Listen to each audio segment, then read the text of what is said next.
Hello बच्चा party, तो क्या हाल चाल है तुम्हारे। आशा करता हूँ आप सब बढ़िया होंगे। तो इस धमाकेदार लेक्चर में आपका फिर से स्वागत है। मैंने आपको पिछले वीडियो में आपको संख्या के बारे में पढ़ा दिया था। तो आज हम कक्षा 10 के पहला चैप्टर को स्टार्ट करते हैं। तो आज इसमें हम पढ़ेंगे पहले वास्तविक संख्या यानी कि भूमिका यानी कि वास्तविक संख्या के बारे में पढ़ेंगे। फिर उसके बाद हमें मिलेगा अंकगणित का आधारभूत प्रमेय पढ़ेंगे। फिर उसके बाद अपरिमेय की संख्या का पुनर्भ्रमण यानी कि जो अपरिमेय संख्याएं हैं उसके बारे में थोड़ा सा हम पढ़ेंगे। फिर उसके बाद लास्ट में हमारा जो बच्चे सारांश यानी कि सब कुछ मिला के हम क्या पढ़ें उसको देखेंगे। तो चलिए आज हम क्लास को स्टार्ट करते हैं। सबसे पहले दिया गया है भूमिका। भूमिका क्या होता है, इसमें हम क्या पढ़ेंगे। देखिए, इसमें धनात्मक पूर्णांकों के दो अति महत्वपूर्ण गुणों के बारे में पढ़ेंगे। ये गुण हैं यूक्लिड विभाजन एल्गोरिथम, जिसे हम कलन विधि भी कहते हैं, जिसे इंग्लिश में कहते हैं यूक्लिड डिवीजन एल्गोरिथम, और अंकगणित की आधारभूत प्रमेय को हम पढ़ेंगे, जिसे इंग्लिश में बोलते हैं फंडामेंटल थ्योरम ऑफ अर्थमेटिक्स। तो जैसा कि आप लोग नाम सुन के पहचान गए होंगे, पहले यूक्लिड विभाजन क्या होता है। तो जैसा कि आप नाम देख के पहचान चुके हैं, यूक्लिड विभाजन एल्गोरिथम, जिसमें दिया गया है विभाजन। क्या है विभाजन, यानी विभाजन कहने का मतलब किसी चीज़ को भाग देना, उसी को हम बोलते हैं विभाजन। तो नाम देख के जाहिर से समझ गए हैं यूक्लिड विभाजन यानी कि बात हो रही है विभाजन के बारे में। तो हम इसमें क्या पढ़ेंगे, पूर्णांकों को विभाजित किसी भी रूप में संबंध, यानी कि क्या होगा, हम किसी पूर्णांक को भाग करेंगे यही संबंधित होगा। साधारण भाषा में कहा जाए तो एल्गोरिथम के अनुसार एक धनात्मक पूर्णांक है। जैसे हमारे पास कोई धनात्मक पूर्णांक क्या है, ए है ना, तो ए है को किसी अन्य धनात्मक पूर्णांक वी ना, वी को इस प्रकार विभाजित करते हैं, क्या बचना चाहिए, जो हमारे यहाँ पे शेषफल बचता है उससे क्या है, शेषफल हमारा आर प्राप्त होगा।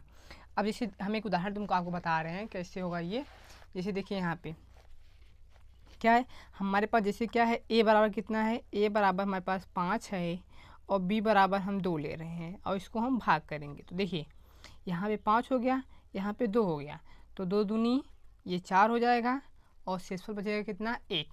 और ये शेषफल क्या है आर है ना, और ये हमारा क्या है बी है, और ये हमारा क्या है ए है ना। तो यहाँ पे क्या दिया गया है कि शेषफल हमें शेषफल आर प्राप्त होगा, या शेषफल आर प्राप्त हो गया हमें जो बी से छोटा होगा, यानी कि जो ये शेषफल है जो बी से क्या होना चाहिए, बी से ये आर जो है छोटा होना चाहिए। यानी कि जब हम किसी चीज़ को भाग करेंगे तो जो इसका शेषफल बचना चाहिए वो क्या हो जाए, भाजक से छोटा होना चाहिए। तो जैसे एक उदाहरण, जैसे यहाँ आप देखो ये क्या है, 2 1 से छोटा है, अगर यही 2 इससे बड़ा होता, यही जो 1 है इससे बड़ा होता, जैसे हमारे पास 3 होता तो एक बार और नहीं चला जाता, तो इसीलिए क्या होता है और नहीं चला जाता, इसी 2 6 बार चला जाता है, इसीलिए क्या होना चाहिए, जो आर है बी से हमेशा छोटा रहता है। ऐसे एक उदाहरण और देख लेते हैं। जैसे हम भाग दे रहे हैं 42 को और 13 से भाग दे रहे हैं ना, ये हमारा बी हो गया, ये हमारा ए हो गया, और हम भाग दे रहे हैं ना, तो 13 39 हो जाएगा, बचेगा कितना 3, और ये हमारा क्या हो गया आर हो गया, ये हमारा क्या हो गया आर। अब यहाँ पे आप देखेंगे जो आर है वो बी से क्या है छोटा है। तो आपको ये समझ में आ गया होगा कि यूक्लिड विभाजन में क्या होता है, जब हम एक संख्या को किसी दूसरे संख्या से विभाजित करते हैं तो उसका शेषफल आर प्राप्त होता है, और जो आर होगा वो हमारा बी से क्या होगा, बी से हमारा छोटा होगा। तो आपको ये समझ में आ गया होगा। अब दूसरी की ओर बढ़ते हैं, हमें क्या मिलेगा, अंकगणित की आधारभूत प्रमेय के संबंधित क्या मिलेगा। इसमें हम कोई भी संख्या होगा इसका जो भाज्य है, कोई जैसे हमारे पास कोई संख्या भाज्य है इसका अभाज्य गुणनखंड हम लिखेंगे। जैसे हमारे पास क्या है, यहाँ पे 4 है, 4 का जब हम अभाज्य गुणनखंड करेंगे तो 2 गुणे 2 होगा। यही अभाज्य गुणनखंड के गुणनफल को ही बोलते हैं अंकगणित के आधारभूत प्रमेय। जैसे हमारे पास क्या है, एक अभाज्य संख्या हमारे पास है 8 है, 8 को हम क्या लिखेंगे, हम उसके अभाज्य गुणनखंड अभी पिछले वीडियो में आप सबको भाज्य के बारे में बता दिए थे, आप वहाँ पे जाके देख सकते हैं। तो हम इसको लिखते हैं 2 गुणे 2 गुणे 2 हो गया, ये हमारा क्या हुआ अभाज्य गुणनखंड हुआ जिसका गुणनफल होता है ना, इसी को बोलते हैं अंकगणित के आधारभूत प्रमेय। इसे यहाँ पे लिखा गया है। दूसरी ओर अंकगणित की आधारभूत प्रमेय के संबंध में धनात्मक पूर्णांकों के गुणन से हैं। आप पहले से जानते हैं प्रत्येक भाज्य संख्या को अद्वितीय रूप से अभाज्य संख्याओं के गुणनफल के रूप में व्यक्त किया जा सकता है।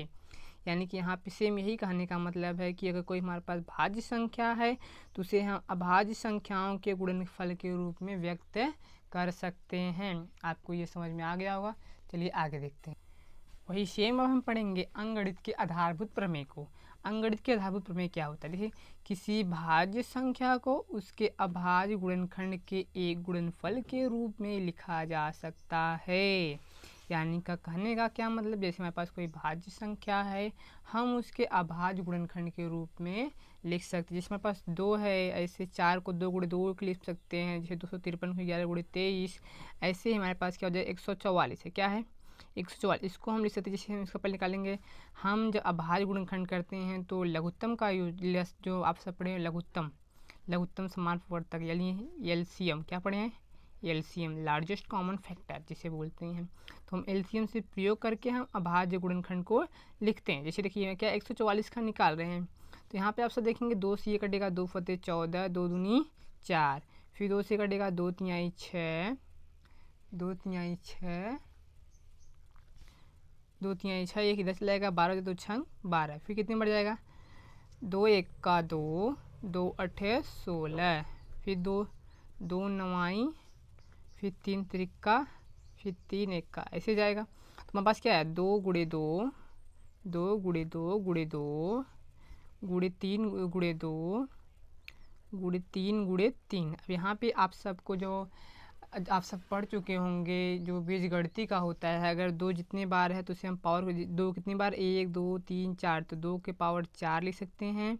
गुणे 3 कितनी बार है 2, तो 2 के 3 के पावर 2 लिख सकते हैं। आपको यह बीजगणित आप पढ़ चुके हैं या नहीं पढ़े होंगे तो मैं आपको एक वीडियो बना के दे दूँगा। आप सब कमेंट बॉक्स में ज़रूर मैसेज करना कि सर ये वीडियो कैसे, ये वीडियो मुझे बना कर दीजिए कि बीजगणित का फार्मूला कैसे है। जिसमें हमारे पास क्या होता है कि 2 की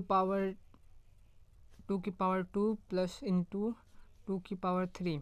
इसको क्या होता है कि ये जब इसका जब बेस सेम होगा, जब इसका बेस सेम होगा तो ये बेस एक ही हो जाएगा और 2 2 2 और 3 मिलके 5 हो जाएगा। ये कैसे हुआ, ये सब आपको अगर कमेंट बॉक्स में करेंगे कैसे कैसे फार्मूला मैं आपको बता दूंगा। इसमें एक अद्वितीय प्रकार से गुणनखंड किया जा सकता है, यानी कि अद्वितीय प्रकार, यानी कि जैसे देखिए यहाँ पर क्या है, हम 2 × 3 लिख सकते हैं या तो 3 × 2 ही लिखिए तब पे भी 6 आएगा और तब पे भी 6 आएगा। इसे मतलब किसी भी प्रकार से कर सकते हैं, लेकिन इसका सही रूप क्या होता है, इसको हम छोटे से बड़े में लिखते हैं। जैसे हमारे पास क्या है, जैसे हमने 144 का निकाला है ना, 144 का निकाला है, क्या आया 2 की पावर 4 × 3 की पावर 2 ना, 3 की पावर 2 ना। अब ये क्या है, जब हम भाज्य संख्याओं को उसके अभाज्य गुणनखंड के गुणनफल के रूप में लिखते हैं तो उसे आरोही क्रम में लिखेंगे ना।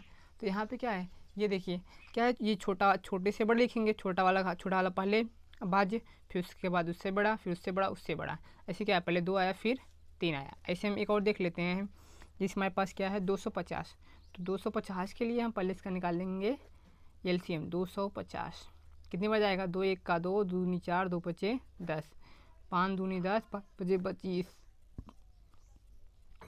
5 5 25, 5 1 का कितना आया 250 का आया कितना 2 × 5 × 5 × 5 ना। अब इसे तो हम ऐसे लिखेंगे, ये तो अपने स्टैंडर्ड फॉर्म में है, व्यापक रूप में है।